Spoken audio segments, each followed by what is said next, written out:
Daniel Shieh brought to us this morning by Marcus & Mack, a law firm representing injured people. And good morning to you. Good morning, Todd. It's good to have you with us here today. That microphone will pull down, actually. You can pull it down a little bit. There you go. There you go. As we talk with you, you're a visiting artist with the Spruce Artists Residency here in Indiana, and you're from Taiwan. I am. Yeah. Yes. But your English is very good. I actually learned English when I was young, so. Did you? Mm-hmm. Well, you are very, very good at it. Probably better than most of us. So you are here from New York, but you are really a world traveler. You've been all over. Mm-hmm. I'm going to be traveling to a couple states after this, doing other residencies. I'm going to Washington, also Massachusetts, and then Maine, and then somewhere else later. Maybe. Who sees where it takes you, huh? Yeah. Yeah, wonderful. So tell me about your art. What do you do? So I make really pretty big interactive sculptures. They usually are activated by 2 or more people. So 2 or more people can sort of interact with each other through the sculpture. And the sculpture makes it so that you see each other a little differently. So for example, one sculpture, you stand at an angle with someone else, and then you look straight into the sculpture, and you see the person straight in front of you. And because of the way you look into the opening, you can only see each other's eyes. And you can also put on headphones to listen to each other's breathing. So it's kind of experiencing each other's humanity in a very quiet and simple way. Oh, it sounds fascinating. How did you strike upon this, and how did you develop to the point where you come up with ideas such as that? I think I started when I was on a subway one time, and when the subway goes in a dark tunnel, the window kind of becomes a mirror, and you can see someone else far away from you. And I was really fascinated by how you can see someone directly, but they're not actually there. But then you still feel like you don't want to stare at them or make eye contact. So I'm really interested in how seeing someone in a sort of reflection can affect our understanding of them, and maybe this indirect way of looking at each other can help us get to other kinds of understandings. And did that start you off on this course on which you find yourself now, or were you involved in the arts in some other way at that time? I went to school for sculpture, so I was making some other work, and I think I started focusing on some more environmental friendly topics, but then after the subway, I really started to think about how art can affect human relationships. Yeah, wonderful. So since you've come to Indiana, you said you've been here a couple of weeks. 2 weeks. And you're going to be here a few more weeks. So what have you been working on here? Here I'm actually working on a shadow installation. I'm actually going to have an exhibition on Friday, November 22nd in the old theater. So the shadow installation, it's basically I'm creating a tunnel, and in the middle of the tunnel there's a huge piece of fabric segmenting the tunnel in 2. And on either side of the tunnel wall, there are colored lights. So when people walk in the tunnel on either side of the fabric, their shadows are projected onto the fabric, and then both of their shadows kind of overlap each other, and they kind of see each other combined on the fabric and decreasing their distance between each other. Wow. Where did you come up with that? I was just playing with lights one day. Yeah, I'm telling you got to know physics to do what you do. Well, maybe. Sometimes it just comes out of nowhere, but really, yeah. So I bet you surprise yourself a lot, don't you? Yeah, I do. You might, and in fact, you probably start some works expecting one outcome and come up with something entirely different. Yeah, I do.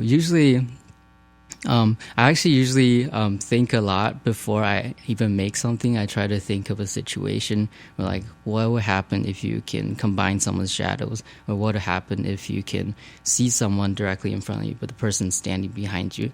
And then I try to figure out how to make that happen with mirrors and shadow lights and stuff. So when you have an exhibition, it's much different than many other artists in that the people who are actually there to view the exhibition become a part of it. Right, yeah. I really liked immersive art. I liked art that you can sort of be part of and happens because you're participating. So yeah, that's how I started making these interactive art that people can just touch and be a part of. And I'm interested in the reception. What are some of the works that you've done in the past that people have said, "Wow, look what Daniel just did"? I recently made a sculpture in Franconia Sculpture Park. It's in Schaefer near Minneapolis, and it's also has mirrors inside. It's basically two big sphere rooms, and you go into and you look into one hole on one side of the room, and you see the side profile of the other person kind of far away from you in the other room, and the other person sees the side profile of you too. So you're kind of seeing each other and seeing how you're looking at each other. Yeah. With the Spruce Arts Residency, you get an opportunity probably to work in an environment that's not the same that you typically work in.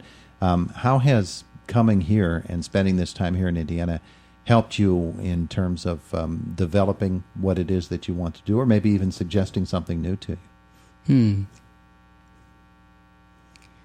Got you on that one, didn't I? Sorry. No, I've been thinking about like being here. I think the residency is really helpful for me just to experiment, work out this idea of the shadows that I've been thinking about for a while. So this time and space is really important for me to do that. And will your time here actually be all spent on that, or do you expect that maybe something else will come into your mind and you'll begin to develop that even as you're working on this?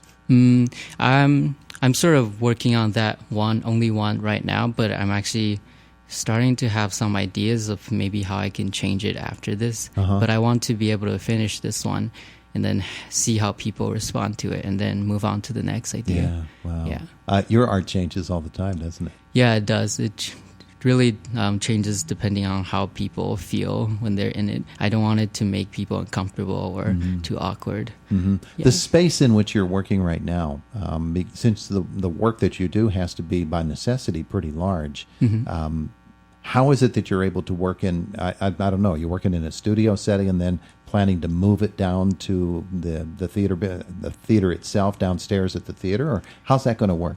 So the gallery is actually really close to the studio, like on the same floor. So I think I'm going to actually construct the thing in the gallery and after the show, and then take it apart, take it away. Yeah. So when you're putting it together right now and you're working on it right now, some of the discoveries that you find probably are, and we mentioned, sometimes your art probably surprises even you. Has it been that way with this work?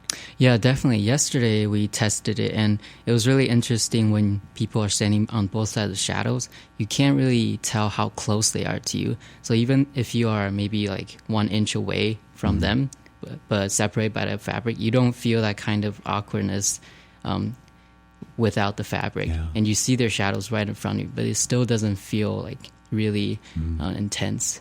So that was really interesting to me. It's social art, isn't it? Yeah, basically, yeah. Yeah. Fascinating. Wow. So when you think back to where you were however many years ago, and again, we're talking with Daniel Shieh, he is an artist with the Spruce Artists Residency, where you were 5 years ago, 10 years ago, and where you are now with your art, progression is certainly something every artist wants to do.